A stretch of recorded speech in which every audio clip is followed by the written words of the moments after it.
Jesus, groot beamal, sterke verlosser, magtige Heer en Heiland, Immanuel, God is met ons, reddende Heere, levende woord.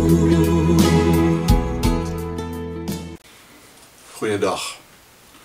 Prof. Kienig het dan gister daarop gewys dat die Nuwe Testament maar net uit 'n baie beperkte deel van die Ou Testament aanhaal. Waarom juist die konsentrasie op hierdie bepaalde dele uit hierdie boeke? Daar is net een antwoord: Jesus.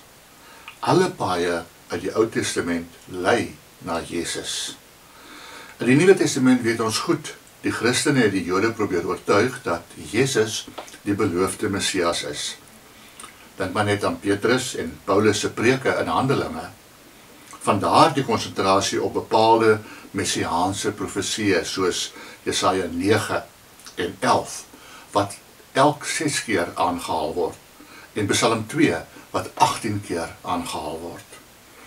Maar omdat hulle hom ook gesien het as die groot hoëpriester, veral in Hebreërs, was Psalm 110, wat 25 keer aangehaal word, ook so belangrik. Wat hierdie Psalm nog belangriker gemaak het, is die feit dat koning en priester hier in een persoon verenig word. En dit is juist wat die vroeë Christene van Jesus geglo het. Van die grootste belang was sy diens aan mense in nood en uiteindelik sy kruisdood. Dit het hulle na die dienaar van Jesaja 40 tot 54 laat kyk. Veral Jesaja 53 wat 38 keer aangehaal word, maar ook na sekere psalms soos Psalm 22 wat 24 keer na verwys word. Maar dan was daar soveel ander kante van Jesus se betekenis dat hulle rond en bond in die Bybel geblaai het. Dink maar aan Jesus as die seun van die mens. Daar word 14 keer verwys na Daniël 7 vers 13 tot 14 waar hierdie begrip voorkom. Jesus as profeet was vir hulle ook baie belangrik. Daarom word 11 keer verwys na Deuteronomium 18 vers 15 tot 19. Dat die seun van God saam met die Vader die skepper was, word oor en oor bely, en dit is een van die redes waarom daar soveel verwysings na Genesis is. Dit is gewoonlik na die eerste skepingsverhaal, Genesis 1. Dink maar net aan Johannes 1 vers 1 tot 3. Die skrywers van die Nuwe Testament het oorvloedig na Jesus verwys, en hulle het hom geken en geweet wat sy betekenis is. Daarom lyk dit my gepas om ons te hou by die talle en talle verwysings wat hulle uit die Ou Testament op Jesus toegepas het. Ek dink nie ons kan dit beter doen as hulle nie. Dit sluit ook die talle tipes in wat daar van Jesus sou wees. In Genesis en Exodus was nog 'n paar temas vir die vroeë Christene belangrik.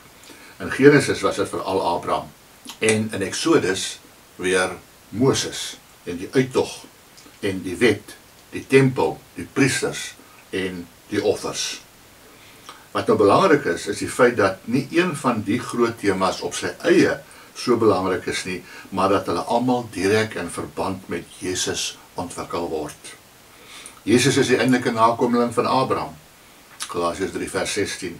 Hy is groter as Moses, Hebreërs 3 vers 1 tot 6. Hy was by die uittog betrokke, 1 Korintiërs 5 vers 7 en 10 vers 1 tot 5.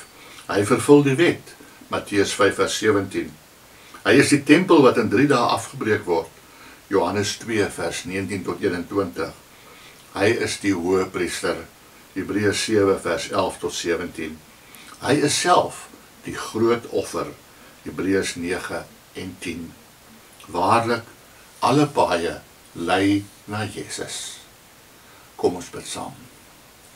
Hemelse Vader, dankie dat U so lank terug soos die Ou Testament al vir ons vertel het van die verlosser van die wêreld wat sou kom.